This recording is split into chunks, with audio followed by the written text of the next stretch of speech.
This is Dr. Ron's Words of Wisdom. Words on leadership, goal setting, productivity, and a whole lot more. I trust today this will be like a vitamin or a supplement for your mind and heart. And wherever you receive podcasts from, would you please subscribe to Dr. Ron's Words of Wisdom? You can subscribe anywhere: iTunes, Stitcher, Podbean, Alexa, the Amazon platform. It is literally everywhere. And if you would subscribe and pass the word along to others, it will enable other excellent people just like you to be able to locate this podcast. Let's talk for a few minutes today about team building.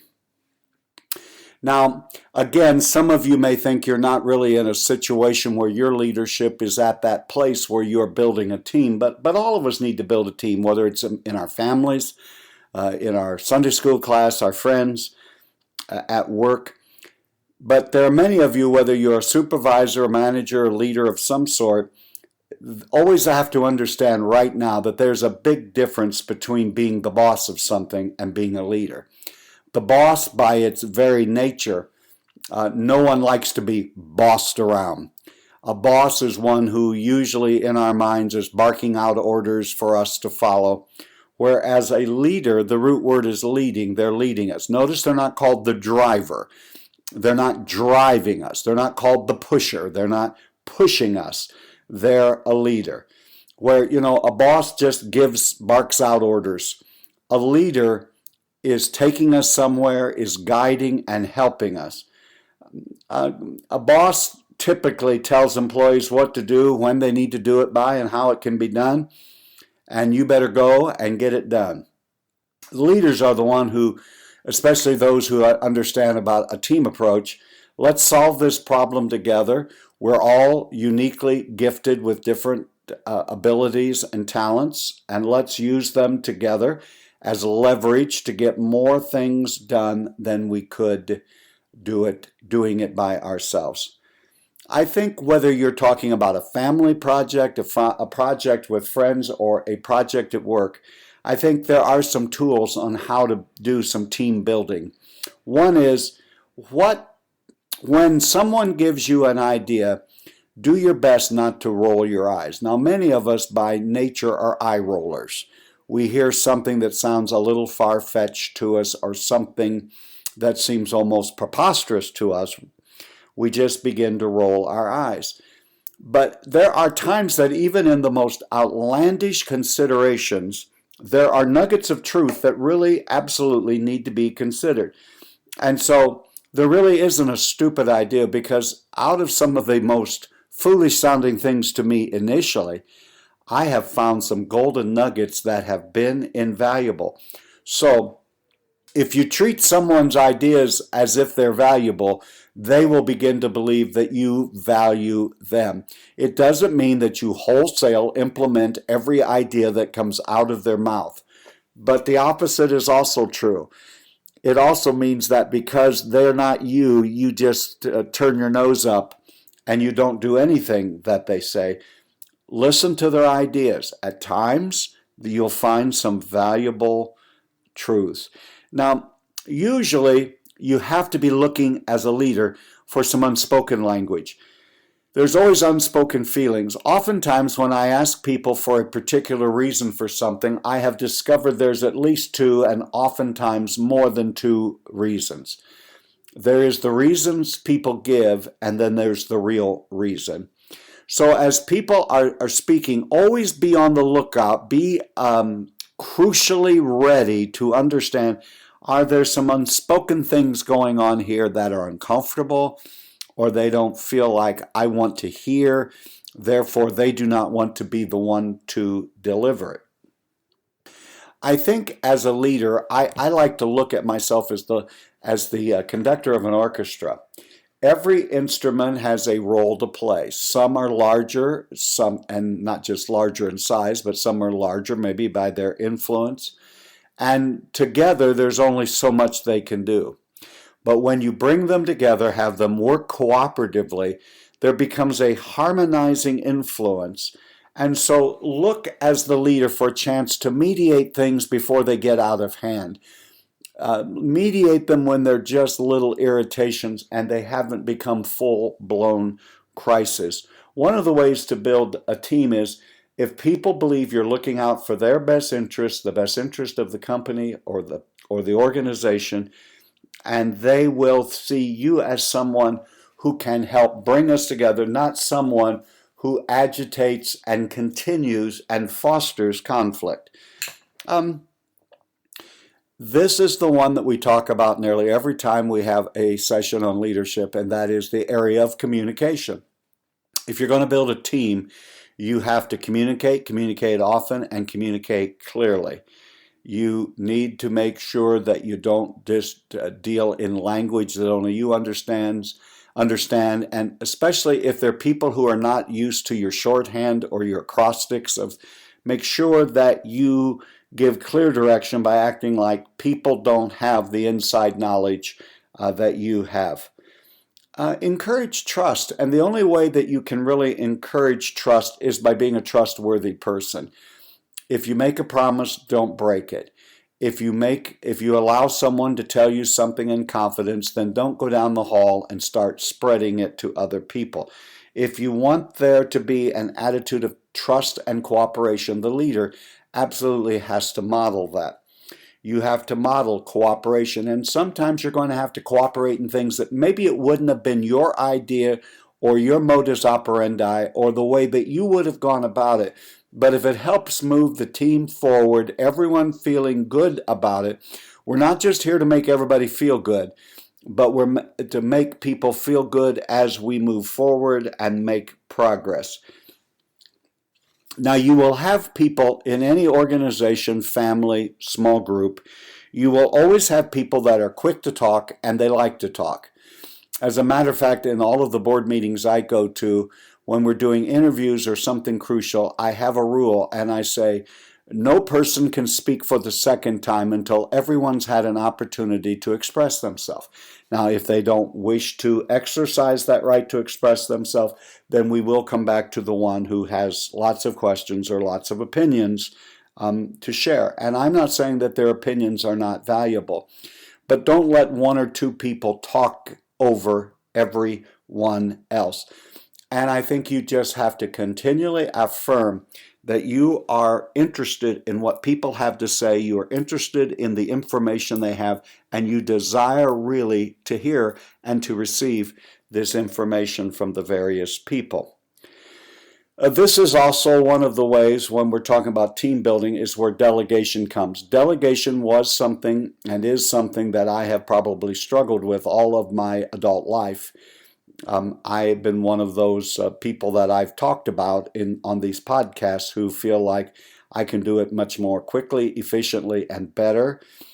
And yet that's not the point. You're trying to develop people. If you're going to mentor and coach people, you have to learn to pass things off. And the other thing is you need to have a more humble opinion of yourself. And the matter is, it may just be your opinion and your opinion alone that you are actually accomplishing it better and doing it more productively or efficiently. And what the problem is, there are people there who need to do this. It is something they can really readily contribute. And never see delegation as taking something away from you or the organization, but rather it's using another person's strengths to help you to be able to exercise and apply your strengths. And if we're all doing what we're really equipped and better at, it will have such a long-standing impact and will be so much helpful. Remember, it's not just enough for you to be communicating to your family, to your group, to your employees, to your friends. You also need to hear from them. You need to figure out what are going to be the ways in which I listen, I receive. Is there a question box? Is there a suggestion box? Is there a way they can contact me electronically so they can feel comfortable that not only is it important for me to communicate with them, but in fact it's important for them to be able to communicate with me and to be able to communicate with me on a regular basis. And if you do that, that too will be very, very helpful. Remember, when you're establishing goals for an organization, this would be specifically families, organizations, or groups, here's what you need to do. You need to really ask members of your team, how are we going to do this? What are your suggestions? Not only what are your suggestions, but your input and how we should do it. I think, again, this is one of the wonderful times with a team that you begin the process of defining what's success. A lot of organizations have been successful, but because they do not have a real definition of success, they really don't know if they have accomplished it or not. So make sure that you know what you're trying to accomplish. Now, I'm not a believer that in everything you have to have consensus. But as often as possible, try to lead by consensus. Try to get the leadership team, try to get the group to say, here are the objectives, here's the problems that we have to fix and solve, here's where we are headed, and here's how we're going to get there. Let's buy consensus. Consensus doesn't mean that you or I or everyone involved likes every aspect of it. But we have come to appreciate and understand that in order to get where we need to get, we're going to do some things that are comfortable for me and some things that are going to make me exceedingly uncomfortable. Now, let me just give a side note as a warning that will probably take its own podcast life one of these days, episode one day, and that is, there comes a time when if you're a leader and you've been tasked with leading, that you're going to have to go with the best information.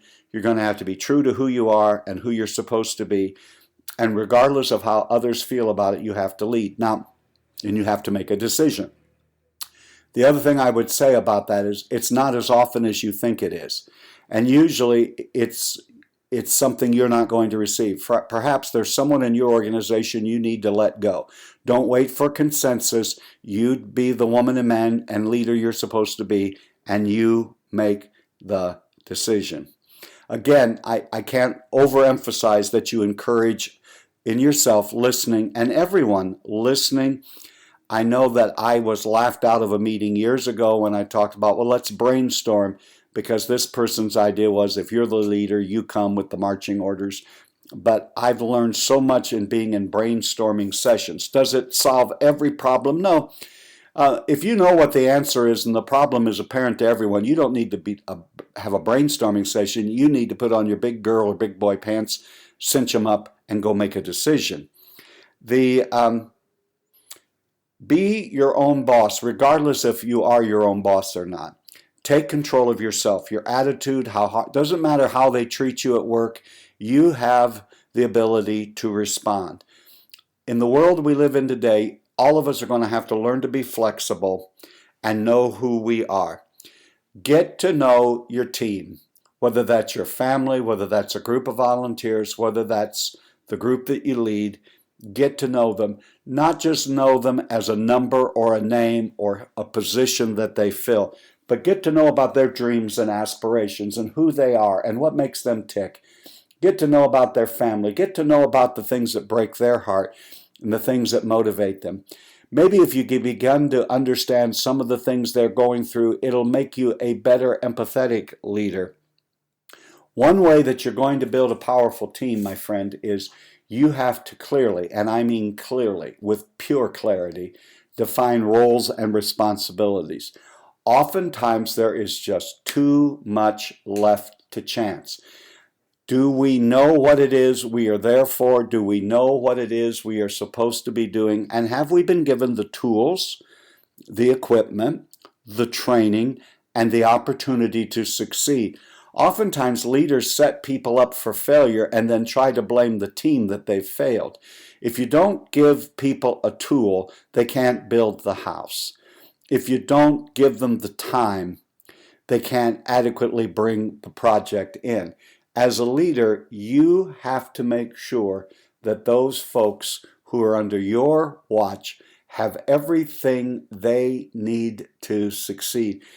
I know you can't implement every one of these things today, my friend, but are there one or two of them that resonate with you that you might experiment with? and begin to explore with your team about how we can build a better team approach that will carry us longer and farther and make the journey a slightly bit more enjoyable, perhaps, than it is at present. You've been listening to Dr. Ron's Words of Wisdom, words on leadership, goal setting, productivity, and a whole lot more. I trust today this has been like a vitamin or supplement for your mind and heart. And wherever you receive podcasts from, would you please subscribe to Dr. Ron's Words of Wisdom? Leave a rating and a brief written review. It will enable other excellent people just like you to be able to locate this podcast. And remember, my leadership friend, you are doing better than you think you are. You really, truly are. And until next time, this is Dr. Ron saying, have a great and blessed day.